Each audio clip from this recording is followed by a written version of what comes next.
Esto es Conexión Pública.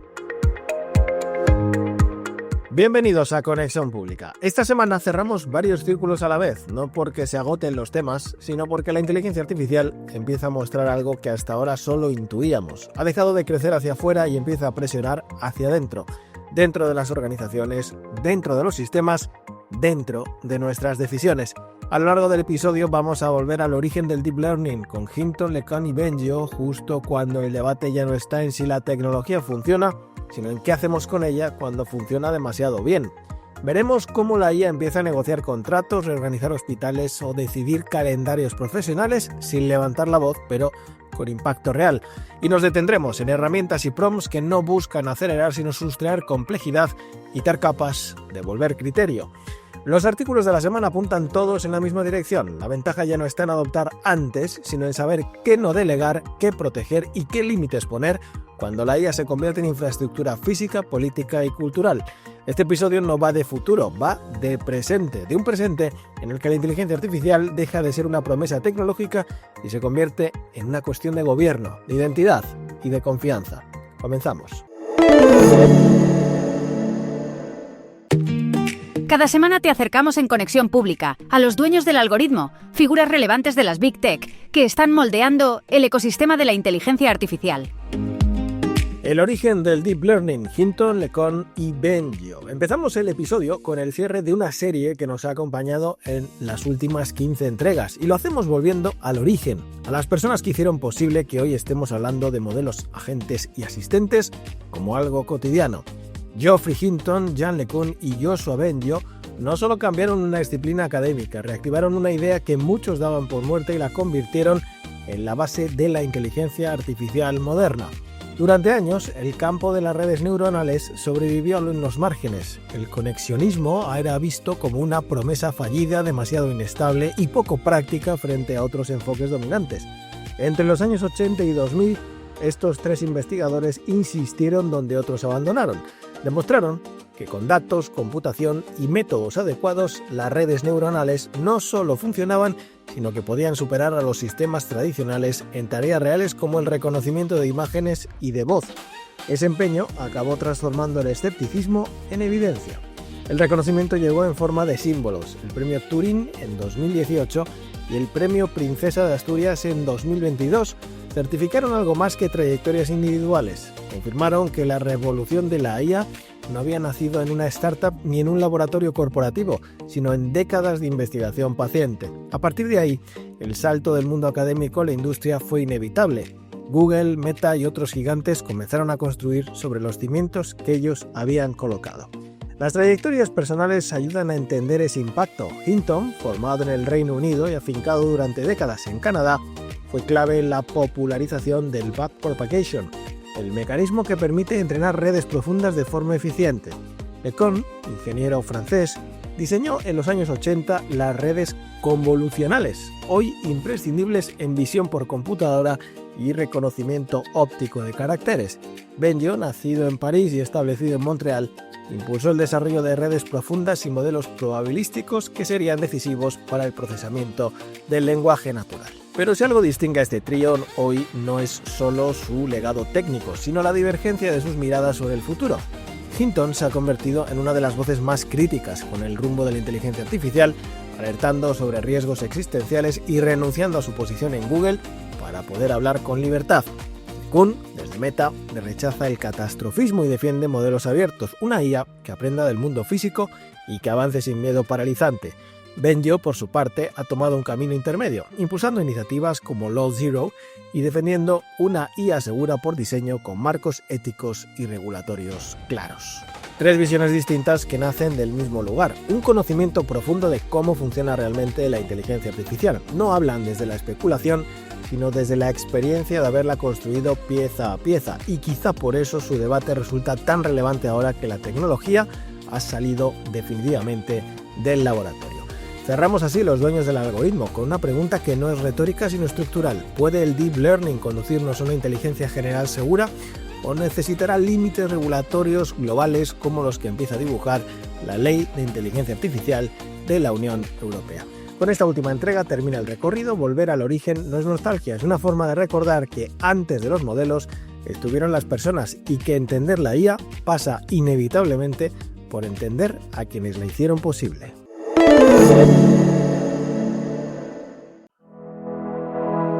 En Conexión Pública te traemos la herramienta de la semana.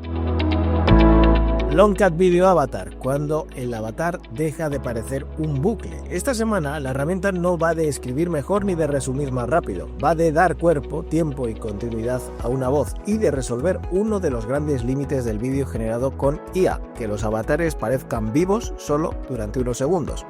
Longcut Video Avatar es un modelo open source desarrollado por el equipo Longcut de Meituan, pensado para generar animaciones de personajes ultra realistas impulsadas por audio.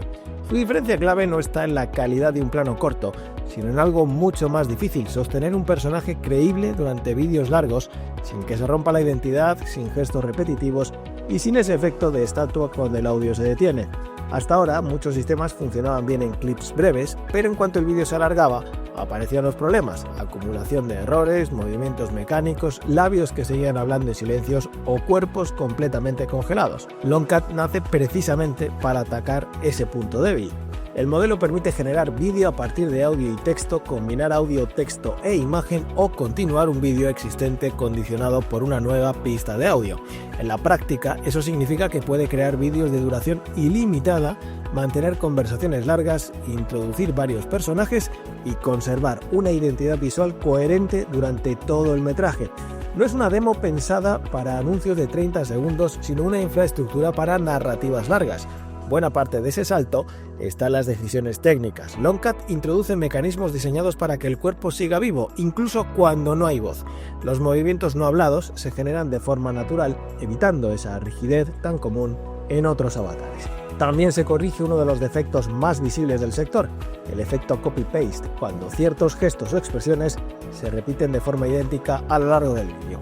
Aquí la referencia visual se usa con más inteligencia, evitando artefactos y manteniendo continuidad sin clonación. Otro aspecto clave es la estabilidad en secuencias largas. El vídeo se construye por fragmentos, pero esos fragmentos se cosen a nivel latente de forma que el espectador no percibe cortes ni saltos. El resultado es un flujo continuo, algo imprescindible si hablamos de podcast en vídeo, presentadores virtuales o contenidos educativos extensos. Cuando se compara con soluciones comerciales conocidas, la diferencia no está solo en el precio o en la licencia. Plataformas como HeyGen o Synthesia funcionan bien para piezas cortas, pero imponen límites claros de duración, dependen exclusivamente de la nube y ofrecen movimientos corporales bastante contenidos. Longcut, en cambio, permite despliegue local completo, no impone restricciones temporales y soporta interacciones multipersona, algo todavía poco habitual en este tipo de herramientas. Además, al estar publicado con licencia MIT, puede usarse comercialmente sin restricciones relevantes. Está disponible en GitHub y en Hugging Face y puede integrarse en flujos locales trabajando hasta resoluciones de 720 píxeles a 30 fotogramas por segundo.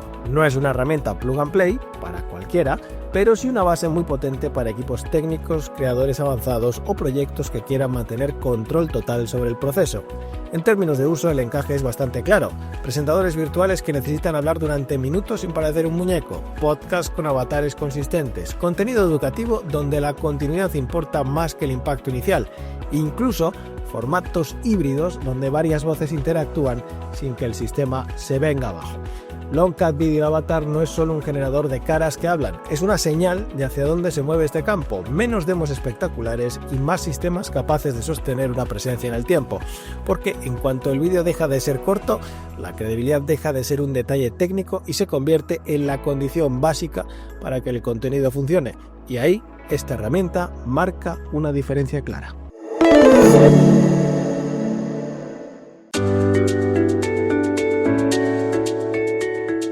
Esta semana los artículos de Conexión Pública no hablan de nuevas funciones ni de modelos más potentes, hablan de algo más incómodo y más profundo. ¿Quién decide, quién asume el coste, quién conserva el criterio cuando la inteligencia artificial deja de ser promesa y se convierte en infraestructura? Lo que aparece entre líneas es un cambio de fase. La IA ya no compite por sorprender, sino por administrarse, y en ese tránsito empiezan a tensarse cuestiones que van más allá de la tecnología, como pueden ser la confianza, la identidad, recursos físicos, trabajo, autoría o poder de decisión. Con la colaboración de Notebook LM entramos en el repaso y análisis de los artículos de la semana en Conexión Pública. Muchas gracias, Óscar. Pues aquí estamos, listos para analizar a fondo los 7 artículos que han marcado la semana en Conexión Pública. Y la verdad es que, al leerlos todos juntos, me ha quedado una sensación muy clara. La inteligencia artificial ha dejado de ser una promesa de futuro para convertirse en un problema del presente. Y ojo, no lo digo en el sentido negativo, sino en el de que ya tiene consecuencias reales, tangibles. Totalmente de acuerdo. La selección de esta semana refleja un cambio de fase. Hemos pasado de la sorpresa tecnológica, del ¿te imaginas que pudiera hacer esto?, a las consecuencias materiales. Los temas no hablan tanto de lo que la IA puede hacer, sino de lo que cuesta hacerla funcionar, de cómo nos obliga a redefinir nuestro trabajo y de las negociaciones culturales que provoca.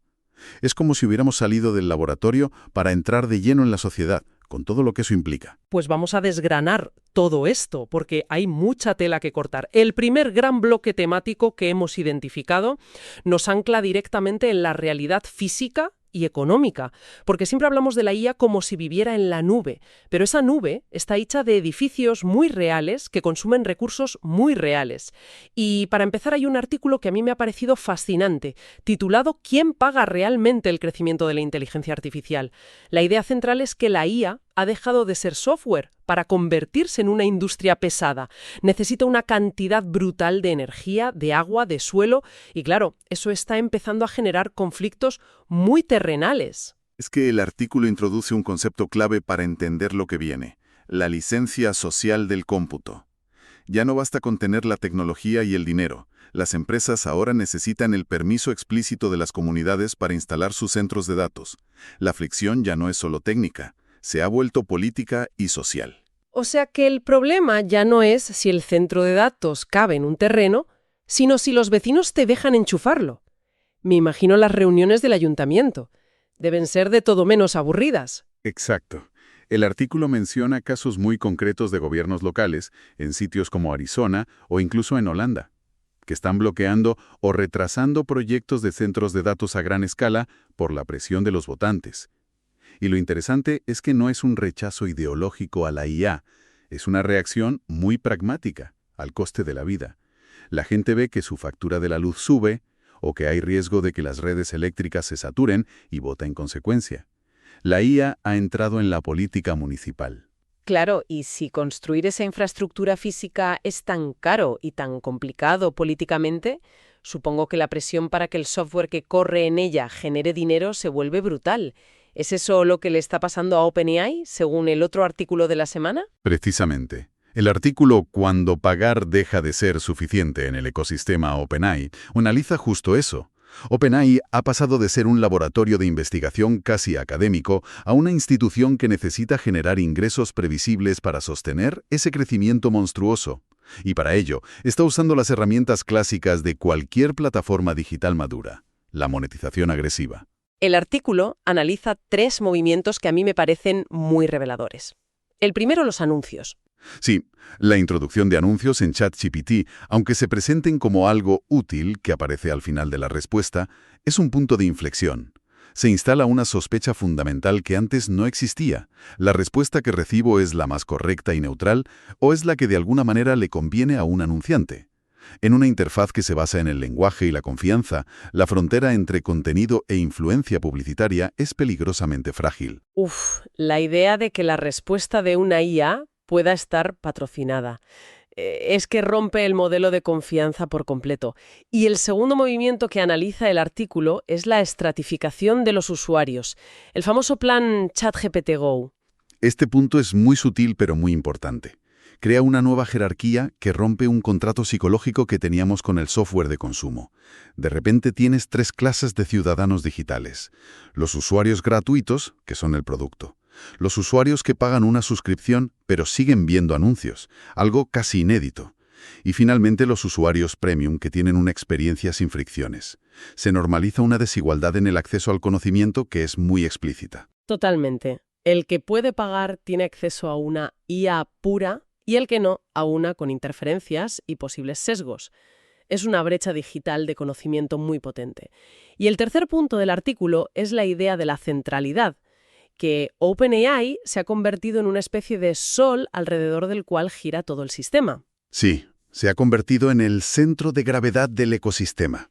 El texto menciona cómo proyectos alternativos que nacieron con una narrativa de ruptura y de ser más abiertos, como Thinking Machines Lab, pues acaban orbitando a su alrededor, con talento que va y vuelve.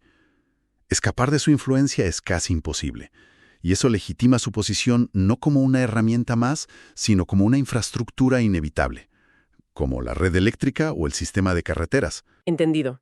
Entonces, si lo conectamos todo, por un lado, el coste físico de la IA en nuestros pueblos y ciudades genera una presión política local. Y por otro lado, esa presión y la necesidad de escalar empujan a la empresa líder a crear un sistema de pago que nos clasifica como usuarios y, de paso, dinamita la confianza. Todo está conectado. Pero esta nueva infraestructura, tanto los servidores como los planes de pago, no existen en el vacío. ¿Cómo está impactando esto en la gente que usa estas herramientas para trabajar cada día? Precisamente ahí es donde vemos el cambio más radical, en la naturaleza del trabajo intelectual. El artículo Trabajar sin tocar el trabajo lo explica de una forma muy gráfica. La clave ya no está en que la IA nos asista o nos ayude a pensar, sino en que ejecute tareas completas por nosotros. Y no hablamos de un simple asistente.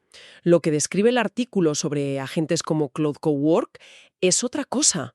Habla de programas que reciben un encargo, como analiza estas ventas y prepara una presentación, y lo ejecutan, operando directamente en nuestros sistemas de archivos, en el mismo terreno donde vive el trabajo.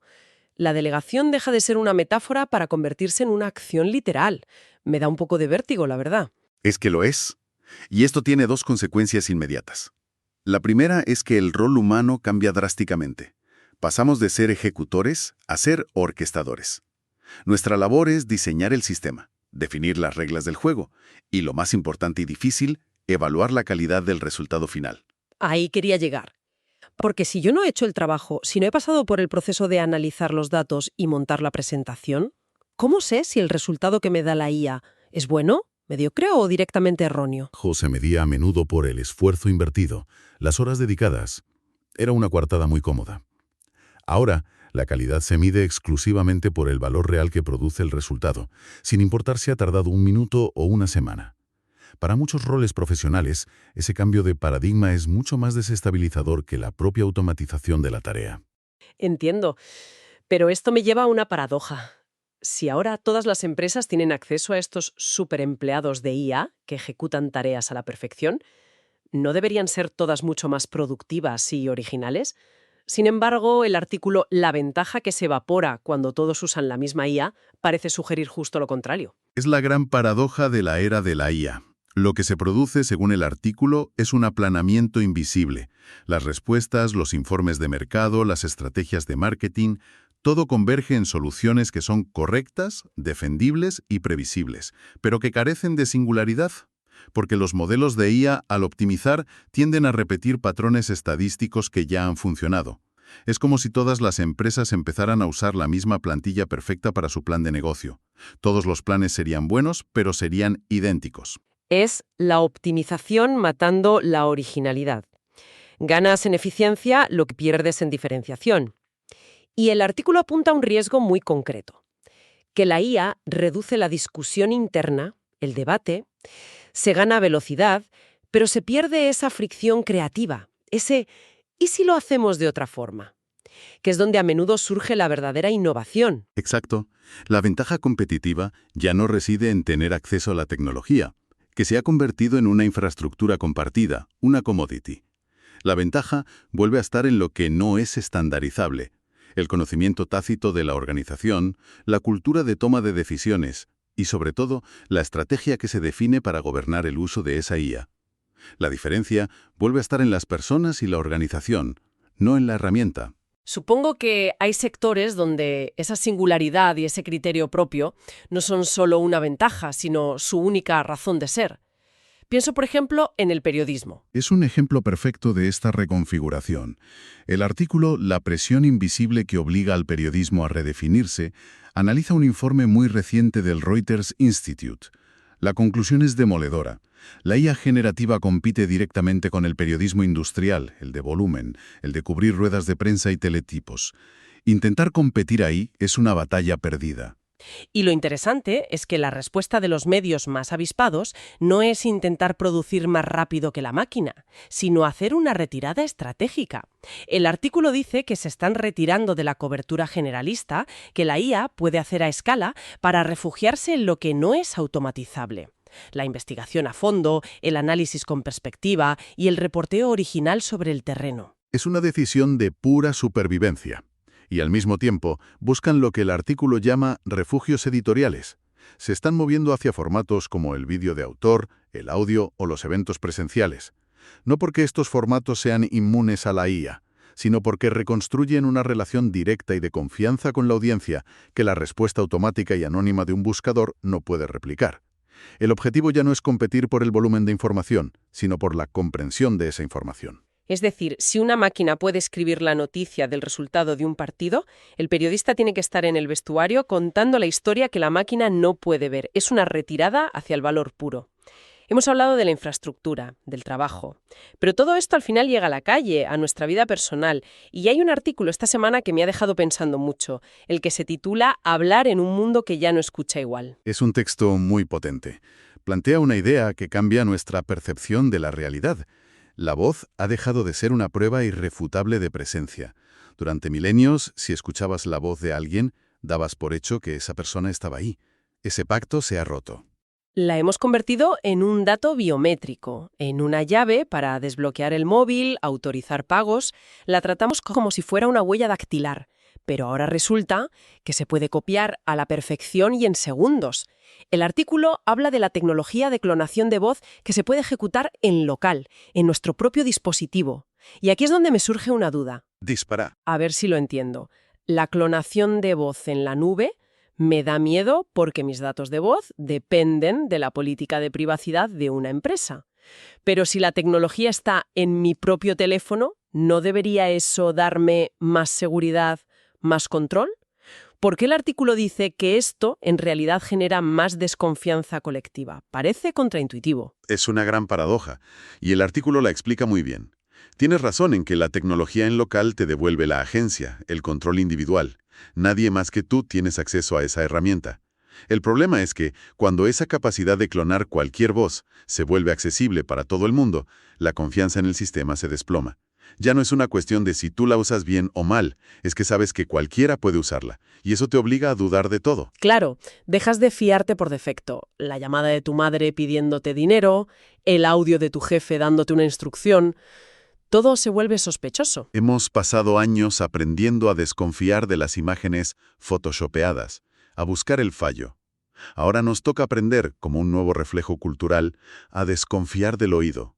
Y es un aprendizaje mucho más difícil, porque la voz está conectada a un nivel emocional mucho más profundo. Esta desconfianza generalizada nos obliga a replantearnos las reglas del juego. Y eso me conecta directamente con el último artículo que funciona como una conclusión perfecta para toda la semana. La negociación cultural que la IA ha puesto sobre la mesa. Parece que como sociedad, de forma casi instintiva, estamos empezando a decir hasta aquí hemos llegado. Esa es la tesis central. El debate público sobre la IA está dejando de ser puramente técnico para convertirse en una negociación cultural. La pregunta ya no es ¿qué puede hacer la máquina?, sino ¿qué queremos como sociedad? Que siga siendo exclusivamente humano, aunque la máquina lo haga mejor o más rápido. Y el artículo identifica 3 ámbitos donde esta negociación ya está ocurriendo de forma muy visible. El primero es la educación. Hay una reacción muy fuerte para proteger el proceso de aprendizaje. Como madre me aterra pensar que mis hijos usen la IA no para aprender a escribir mejor, sino para no tener que escribir nunca. Es usar una muleta que puede acabar atrofiando el músculo del pensamiento crítico. Exacto. El temor no es a la tecnología en sí, sino a que una IA, introducida sin una pedagogía clara, no acelere el aprendizaje, sino que lo sustituya, que erosione habilidades fundamentales como la escritura, la resolución de problemas o la capacidad de construir un argumento propio. La negociación aquí es sobre qué partes del esfuerzo de aprender son sagradas. El segundo ámbito que menciona el artículo es el del consumo y el estilo de vida, la revalorización de lo manual, de lo lento. Sí, es un movimiento que revaloriza lo no optimizable, cocinar una receta compleja, la artesanía, la jardinería, actividades que se eligen precisamente porque no son eficientes. No es una huida nostálgica al pasado, sino una forma muy consciente de recuperar el control sobre nuestro tiempo y nuestra atención en un mundo saturado de optimización. Es una elección cultural activa sobre qué no queremos automatizar en nuestras vidas. Es curioso, el otro día intenté hacer pan en casa por primera vez. Fue un desastre, ineficiente y tardé horas. Pero la sensación de hacerlo yo misma, de amasar, de esperar, entiendo perfectamente a qué se refiere el artículo. Es una pequeña rebelión personal contra la optimización. Y el tercer ámbito es la creación cultural. Algunas plataformas de artistas o de contenido están empezando a trazar una línea roja. Están decidiendo normativamente qué consideran creación humana y qué no, y excluyendo cierto contenido generado automáticamente. No es una decisión técnica sobre si la obra es buena o mala, es una decisión de valores sobre qué tipo de creación quieren proteger y fomentar en su comunidad. Entiendo. Es como si una galería de arte decidiera exponer solo obras pintadas a mano, no por rechazar la fotografía, sino para proteger y celebrar una forma específica de creación. En resumen, parece que como sociedad estamos empezando a crear de forma deliberada zonas de exclusión para la IA, no tanto por miedo, sino por una elección positiva sobre qué experiencias humanas queremos preservar. Si unimos todos los puntos de la semana, vemos esa imagen completa que mencionabas al principio. La IA se materializa con costes físicos y políticos que obligan a negociar con las comunidades locales. Esta presión obliga a las empresas a crear modelos de negocio que nos estratifican y reconfiguran nuestro trabajo, erosionando las ventajas competitivas basadas solo en la herramienta. Y como respuesta a toda esta disrupción, la sociedad empieza a negociar qué espacios culturales, educativos y personales quiere proteger de la optimización total. Es un viaje completo, de los cables y el consumo eléctrico en un polígono industrial a las decisiones más íntimas sobre cómo queremos vivir y aprender. Hemos pasado de la fascinación por la magia a la gestión del impacto real.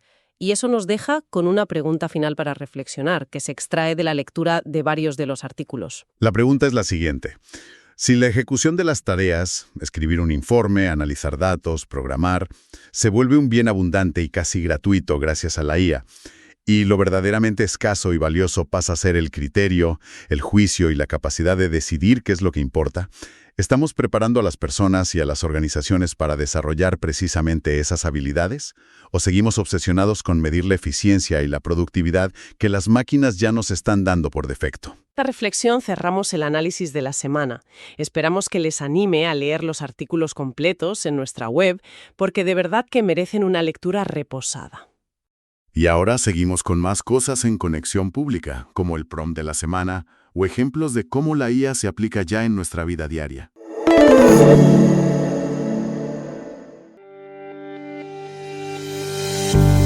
Bienvenidos a oscarsanemeterio.es, una consultoría que ofrece servicios estratégicos de comunicación e inteligencia artificial para organizaciones con propósito. Sus 3 áreas de negocio son la consultoría de comunicación, la capacitación en inteligencia artificial y la producción de contenidos. Óscar Sanemeterio ofrece una amplia gama de servicios basados en su experiencia en comunicación institucional y su formación en inteligencia artificial que abarcan desde la consultoría hasta la formación y la producción de todo tipo de contenidos. Con una dilatada experiencia profesional, se ha embarcado en este proyecto, que además incorpora los contenidos propios que genera a diario en su web, Conexión Pública, y el podcast del mismo nombre que emite semanalmente en las principales plataformas de podcast. oscarsanemeterio.es. Comunicar bien, organizar mejor, crecer con criterio.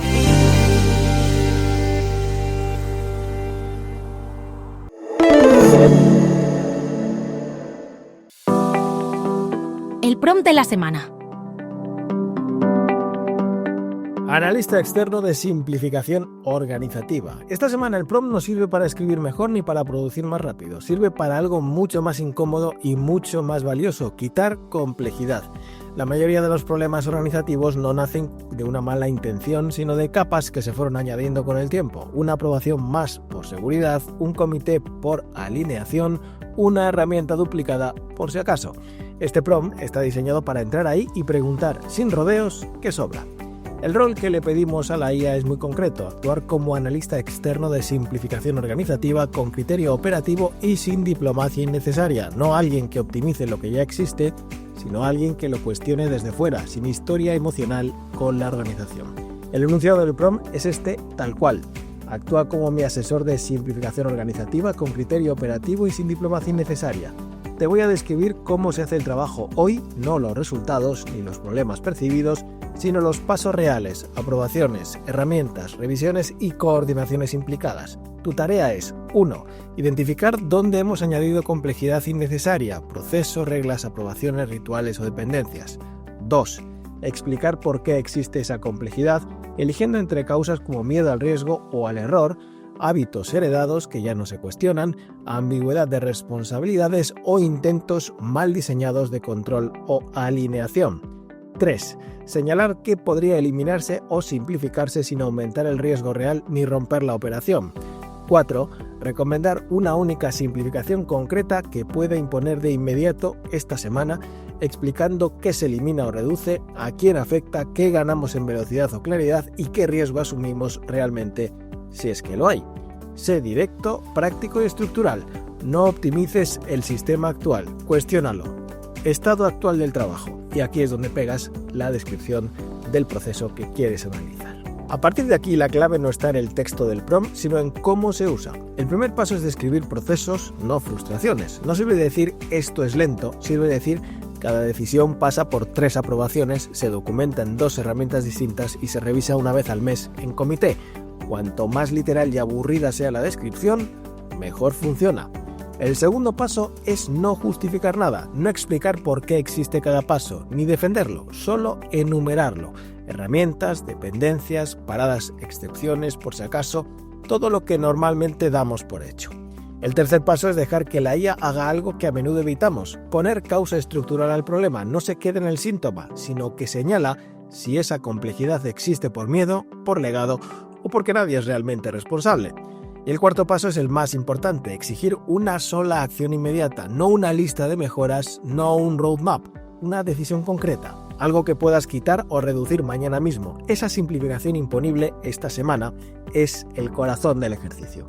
Este no es un prompt para usar una vez y olvidarse, funciona mejor como herramienta recurrente, primero sobre un proceso concreto, luego sobre un área, después sobre funciones transversales como legal, compliance o IT. Usado así se convierte en una forma de higiene organizativa, eliminando capas antes de que se conviertan en dogma. En un momento en el que casi todas las conversaciones van de añadir más control, más procesos, más herramientas, este prompt va justo en la dirección contraria. Y a veces avanzar no consiste en hacer mejor lo que ya hacemos, sino en dejar de hacer cosas que nunca debieron quedarse. En Conexión Pública queremos contaros usos de la inteligencia artificial en empresas. Es momento de escuchar la IA en acción. 3 usos reales donde la IA ya toma decisiones operativas. Esta semana la inteligencia artificial no aparece como asistente creativo ni como promesa futura. Aparece negociando, optimizando y organizando sistemas complejos. 3 casos distintos en sectores muy diferentes, pero con una misma lógica de fondo. La IA asume tareas que antes implicaban criterio humano directo. El primero llega desde el mundo empresarial. Cribl ha incorporado un agente de Zip para revisar contratos, detectar sobrepagos y redactar correos de renegociación con proveedores. No hablamos de un apoyo al departamento legal, sino de automatización real de la negociación en contratos menores. El sistema combina modelos de OpenAI y Anthropic con datos contractuales internos y referencias de mercado procedentes de plataformas como Vendor o Tropic. El resultado es tangible, un ahorro anual cercano a los $3 millones sin intervención humana directa en esas renegociaciones. Lo relevante no es solo la cifra, sino el precedente que establece. Por primera vez vemos agentes de IA actuando como interlocutores comerciales, redefiniendo la confianza y la transparencia en relaciones B2B. Y a medio plazo, anticipando un escenario inquietante y lógico a la vez, mercados donde los agentes negocian entre sí. El segundo caso se sitúa en un entorno mucho más sensible. Duke Health, junto a Trace Systems, ha utilizado agentes de IA para optimizar su sistema de recetas médicas. Aquí no hay automatización ciega. El despliegue se apoya en un equipo híbrido con ingenieros forward deployed, trabajando junto al personal sanitario y modelos pequeños adaptados a los flujos reales del hospital. El impacto es claro. Procesos 3 veces más rápidos y un ahorro anualizado de unos $200.000. Pero la lectura editorial va más allá del dinero. Este caso demuestra que la eficiencia hospitalaria con IA no depende solo del modelo, sino del acompañamiento técnico y humano. La IA funciona cuando se integra con cuidado en entornos regulados, no cuando se impone desde fuera, y en ese equilibrio se juega su legitimidad en sectores críticos. El tercer ejemplo nos lleva al deporte profesional, un ámbito donde la logística es tan compleja como invisible. NBA y NHL han respaldado con $40 millones a Fastbreak AI, una empresa centrada en automatizar la programación de competiciones. El problema a resolver no es menor: calendarios, sedes, retransmisiones, descansos y restricciones comerciales que se repiten cada temporada. No se han hecho públicos los detalles técnicos, pero el objetivo es evidente: delegar en la IA un rompecabezas operativo que consume miles de horas humanas. Lo relevante aquí es el momento. No es un piloto experimental ni un gadget vistoso, sino IA aplicada en operaciones críticas de una industria madura, donde un error tiene impacto directo en negocio, audiencias y contratos. Es un ejemplo claro de optimización silenciosa, poco espectacular, pero estructural. 3 casos, 3 sectores y una misma señal. La IA deja de limitarse a recomendar o asistir y empieza a decidir dentro de sistemas reales con consecuencias económicas, operativas y culturales.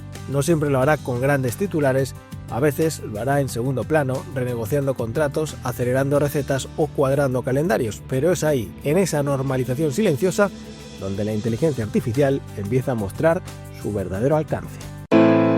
A lo largo de este episodio hemos visto muchas caras distintas de la inteligencia artificial, pero todas comparten un mismo fondo. La IA ya no es una herramienta externa que se añade al final del proceso, es una capa estructural que redefine cómo se decide, cómo se negocia, cómo se trabaja y cómo se legitima el criterio.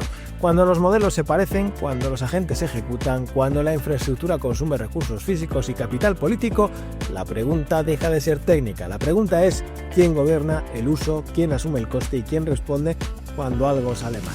También queda claro algo más incómodo: no todo debería optimizarse. Hay espacios, el aprendizaje, la autoría, el juicio profesional, donde la fricción no es un fallo sino una protección, y saber distinguirlos es probablemente la nueva competencia crítica. La inteligencia artificial seguirá avanzando, eso ya no está en duda. Lo que sí está en juego es si avanzará con criterio o solo con velocidad, si sabremos usarla para simplificar sin vaciarnos por dentro, y si seremos capaces de sostener confianza cuando delegar se ha vuelto demasiado fácil. Gracias por acompañarnos una semana más. Todo el contenido del episodio está disponible en conexiónpublica.es. Nos escuchamos la próxima semana. Hasta entonces, sed felices. Esto es Conexión Pública.